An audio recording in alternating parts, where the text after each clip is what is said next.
झारखंड को टाइगर जयराम महतो जैसा नेता की जरूरत है। 1932 खतियान स्थानीय नीति और विभिन्न मुद्दों को लेकर जिस प्रकार आए, क्या वो सब जो अब सदन में देखने को मिलेगा? क्योंकि नियोजन नीति, क्योंकि छात्र जैसे 60-40 का मामला होता है, बाहरी लोग भी यहाँ नौकरी करते हैं, वो सब मुद्दों पे लेकर वो खास करके बातचीत करते हैं।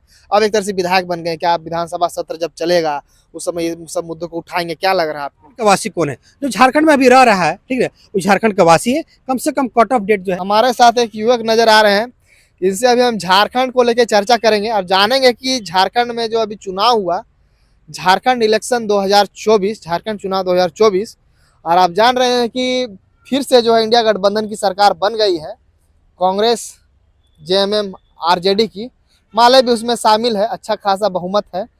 और बीजेपी को आप जान रहे हैं करारी हार जो है देखना पड़ा है। और एक नया पार्टी जो जेबी केसेस है, जेएलके, झारखंड लोकतंत्र क्रांतिकारी मोर्चा, जो जयराम महतो की पार्टी है, अध्यक्ष है, उसके सुप्रीमो है, वो कहीं ना कहीं जो है इस चुनाव में जो है अच्छा खासा वोट लाया, और जिसके कारण जो है बीजेपी को भी नुकसान हुआ है, एमएम को खास करके फायदा हुआ इंडिया गठबंधन को, जिससे कि वो जो है कहीं ना कहीं सरकार में आई। मैया सम्मान योजना बहुत किया एक तरह से, जिस प्रकार महिलाओं को अकाउंट में पैसा जाने लगा, कहीं ना कहीं महिलाएं भी जो है उस पर आकर्षित हुई हैं। और अभी फिर से जो है एक तरह से 2500 रुपया दिया जाएगा दिसंबर में, ऐसा सुनने को मिल रहा है। अब अकाउंट में क्रेडिट हो जाएगा, वो भी बात होगा। पर जयराम महतो ने जिस तरह से आया राजनीति में और असर डाले हैं, उस सब मुद्दों को लेकर इनसे चर्चा करेंगे और जानेंगे कि आखिर में आगे वो क्या करेंगे। क्योंकि वो जो है डुमरी से विधायक बन चुके हैं और बहुत सारा जगह पे 10 से 15 सीटों पे जो बीजेपी को भी नुकसान किए, जैसा कि आप लोग जान रहे हैं। इन्हीं सब मुद्दों को लेकर हम बातचीत करेंगे।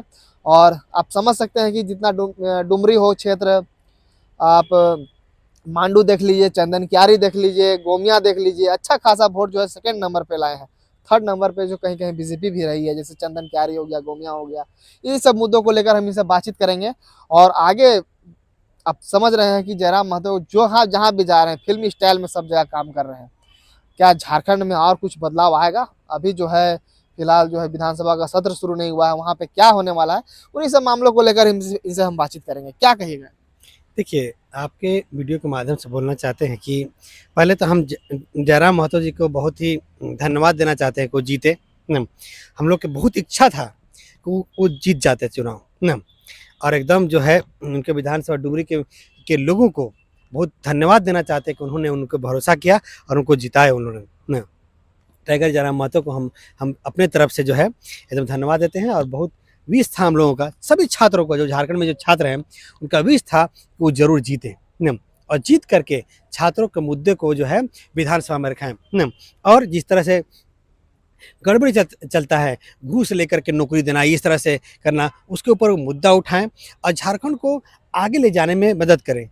झारखंड को टाइगर जयराम महतो जैसा नेता की ज़रूरत है न। तो हम लोग का जो है विश पूरा हुआ और बहुत बढ़िया हुआ, बहुत अच्छा लगा कि वो जीते न। और इस तरह से बोलना चाहते हैं कि और जेबी के ऐसे जेएलके जो है बहुत जगह जीती। कम से कम चाहते थे हम कि कम से कम उनका 10 विधायक हो, 10 विधायक को 10 तरह से काम करे, तब जाके अच्छा होगा। लेकिन कोई बात नहीं, अभी एक हुआ है न। और अगर बाकी लोग इसे काम नहीं करेंगे, एक पे निपटे हैं न, बाकी लोग जिस तरह से घुसखोरी करप्शन नहीं मिटाएंगे, तो बाकी लोग को भी जेएलके मिटा देगा है। और मिटना चाहिए, जो घुसखोरी बढ़ाएंगे मिटना ही चाहिए उनको। क्या लगता है जयराम दादा 1932 खतियान स्थानीय नीति और विभिन्न मुद्दों को लेकर जिस प्रकार आए, क्या वो सब जो अब सदन में देखने को मिलेगा? क्योंकि नियोजन नीति, क्योंकि छात्र जैसे 60-40 का मामला होता है, बाहरी लोग भी यहाँ नौकरी करते हैं, वो सब मुद्दों पे लेकर वो खास करके बातचीत करते हैं। अब एक तरह से विधायक बन गए, क्या विधानसभा सत्र जब चलेगा उस समय ये सब मुद्दों को उठाएंगे? क्या लग रहा है आपको? देखिए, वो इस सब मुद्दे उठाएंगे ना। और मेनली मुद्दा क्या उठाना है, मेन मुद्दा ये है कि झारखंड में जो स्कूल कॉलेज है, यहाँ पढ़ाई नहीं होती। आप सोचिए, रांची यूनिवर्सिटी में आप पढ़ते हैं, आपका कोई भी कॉलेज में चले जाइए, वहाँ पूरा सिलेबस पढ़ाई नहीं होता। सालों भर पैसा लेता है वहाँ के यूनिवर्सिटी का प्रोफेसर, लेकिन अपना सिलेबस पूरा नहीं करता। सरकारी स्कूल में चले जाइए, वहाँ कोई पढ़ाई नहीं होता, क्योंकि घूस लेकर बैठा हुआ है, नौकरी लिया है तो कहाँ पढ़ाएगा न। आप हॉस्पिटल में चले जाइए, गवर्नमेंट हॉस्पिटल, कुछ गवर्नमेंट हॉस्पिटल है, वहाँ पे इलाज ही नहीं होता सही से। गवर्नमेंट हॉस्पिटल सब जगह रहना चाहिए, फ्री में सब जगह इलाज होना चाहिए। यूनिवर्सिटी कॉलेज में फ्री में पढ़ाई होना चाहिए, बेस्ट से बेस्ट एजुकेशन होना चाहिए। इसके लिए वो मांग उठाएंगे हम जयराम महतो जी ना, अब बढ़िया से मांग उठाएंगे, ये बताना चाहते हैं। और दूसरा, झारखंड के लोगों को ही नौकरी मिले न, अदर स्टेट के लोगों के ऊपर अभी बैन लगना चाहिए न, कम से कम कुछ लोगों को छोड़ देना चाहिए, लेकिन मैक्सिमम 90% झारखंड के लोगों को नौकरी मिलना चाहिए। इस पर भी मांग उठाएंगे। और दूसरा एक और मांग उठाएंगे, वो आपको बताना चाहते हैं, और ये कि यहाँ से खनिज संपदा निकाल करके गुजरात भेजा जाता है, महाराष्ट्र भेजा जाता है, असम भेजा जाता है, मध्य प्रदेश भेजा जाता है। क्यों जाएगा जी? अगर आपको उद्योग धंधा लगाना है झारखंड में लगाओ ना। अगर आपको मेरे खनिज संपदा यूज करना है आपको, तो झारखंड में उद्योग धंधा लगाओ और यहाँ के लोगों को नौकरी दो। ये भी मुद्दा उठाएंगे न, और अदर स्टेट का नौकरी पे भी बात उठाएंगे कि नहीं होना चाहिए।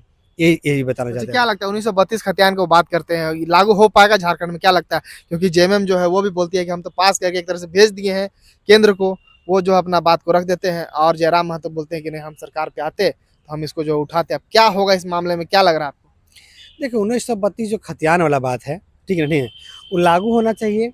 कितना लागू होना चाहिए, थोड़ा सा टेक्निकल इशू है ना, और कैसे थोड़ा सा हमको पर्सनली थोड़ा सा टेक्निकल लगता है ना, कि अगर 1932 से कोई अगर चेक करे किसी का, कि उस समय समझ लीजिए 1932 में ना बहुत लोग जो है आगे 1932 से मान लीजिए कि 1933 में आया, 1935 में मान लीजिए झारखंड में कोई आया, कहीं से आया ना, तो उसमें थोड़ा टेक्निकली हमको लगता है ना कि थोड़ा ये टेक्निकल बात है, थोड़ा इसको और सुधार की ज़रूरत है। सुधार की ज़रूरत है कि कम से कम इतना रखा जाए, कट ऑफ डेट जो है कम से कम 1947 रखा जाए, 1950 रखा जाए, भारत आज़ाद होने के बाद, कि कुछ समय तो भाई किसी के ऊपर जुल्म हुआ, कोई कहीं से कहीं चला गया, तो थोड़ा सा टेक्निकली होना चाहिए। थोड़ा हमको खुद लगता है कि नहीं, इतना नहीं कट ऑफ होना चाहिए, क्योंकि भाई गुलाम थे लोग, भागे भागे फिरते थे, ठीक है। तो ये सब चीज़ को देखना है ना। बहुत सारे लोग बोलिएगा कि बहुत सारे लोग इंडिया में जो है न 2000 साल पहले आए हैं, 3000 साल पहले विदेश से आए हैं, क्योंकि वहाँ सिचुएशन, अर्थ का सिचुएशन ऐसा था, पूरा अर्थ ही लोगों का है ना जी भाई, जमीन जो है लोगों का ले गई है ना, ठीक है। अपने सिचुएशन के हिसाब से एक जगह दूसरी जगह मूव किए हैं ना, तो उनको जो है, जो मान लीजिए कि अभी हमको बोला जाएगा कि आपके अकॉर्डिंग झारखंड का वासी कौन है, जो झारखंड में अभी रह रहा है, ठीक है, वो झारखंड का वासी है। कम से कम कट ऑफ डेट जो है 1950 के बाद होना चाहिए, 1960 हो, ऐसा कि जो आज़ादी के बाद जो झारखंड में था वो झारखंड हुआ, और जो दूसरे स्टेट में दूसरे स्टेट हुआ, ऐसा होना चाहिए कट ऑफ। मेरे अकॉर्डिंग थोड़ा सा ये बात को लेकर के ना हम जो है जयराम महतो जी से व्यू से हम इत्तेफाक नहीं रखते हैं।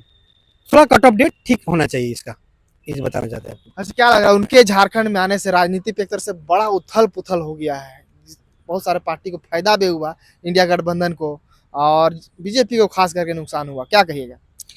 देखिए उनको आने से नुकसान नहीं हुआ है। इन लोग अगर सही रहता, मान लीजिए जेएमएम, कांग्रेस या बीजेपी सही रहती, विकास की बात करती, विकास करती लोगों का, यहाँ की हम बताना चाहते हैं कि इसका सही तरह से कलेक्शन हो, 10 करोड़ से ज़्यादा, 10 लाख करोड़ से ज़्यादा इनकम है ना, सही से काम करती है, तो क्या जेबी केसेस या जेएलके को आने की जरूरत पड़ता? नहीं पड़ता ना। या छात्रों को राजनीति में आने की जरूरत पड़ता? नहीं पड़ता ना। क्या मुझे अगर सब कुछ सही हो, ठीक है, तो कोई राजनीति करे? नहीं भाई, तुम ही करो ना। अभी मान लीजिए कि अभी कल या परसों ना हेमंत सोरेन सर जो है, ये हमारे फेवरेट पॉलिटिशियन है, ठीक है, हम सब झारखंड में सबसे फेवरेट उन्हीं को मानते हैं, और सेकंड मानते हैं जयराम महतो जी को, है ना, ठीक है। तो जो अभी कर रहे थे कि रेवेन्यू कैसे झारखंड में क्रिएट हो, पैसा कैसे बड़े हो, जब मान लीजिए मैया सम्मान योजना भी चल रहा है, वहां भी देना है, खर्च भी है, कैसे पैसा लाया जाए, तो हम उनको सिर्फ एक फार्मूला बताना चाहते हैं। अब खदान वगैरह खुलेगा ये सब, हाँ, ज्यादा करने की जरूरत नहीं है, सिर्फ एक काम कर दीजिए, ये कि यहाँ का कोई भी खनिज संपदा स्टेट से बाहर नहीं जाए, बस एक पे आप रोक लगा के दिखिए, है ना। फिर बिकेगा कैसे, बिकेगा कहाँ, पैसा कहाँ से आएगा?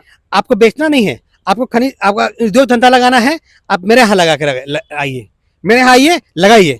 आपको आपके पास खनिज है, ठीक है, आपको वर्ल्ड से पूरा जो है ना कंपनी को बोलिए कि मेरा खनिज संपदा आपको दे रहे हैं, आप यहाँ पर उद्योग धंधा लगाइए, यहाँ पर लोगों को नौकरी दीजिए, ठीक है, आप टनाटन रहिए, और सब पैसा जो है, और सभी लोगों को, जितने भी झारखंड के लोग हैं, शिक्षा पूरी तरह से फ्री होना चाहिए, स्कूल से लेकर यूनिवर्सिटी तक, और यूनिवर्सिटी में पूरा सिलेबस खत्म होने तक पढ़ाई होना चाहिए।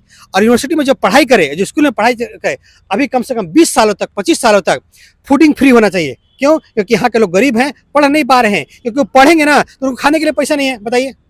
तो ये फ्री होना चाहिए। हॉस्पिटल, हर एक गांव में हॉस्पिटल खुलना चाहिए जो फ्री हो ना। और खनिज संपदा रोक दीजिए ना एक बार, और हमसे पूछ लीजिए ना, खनिज संपदा रोकिए,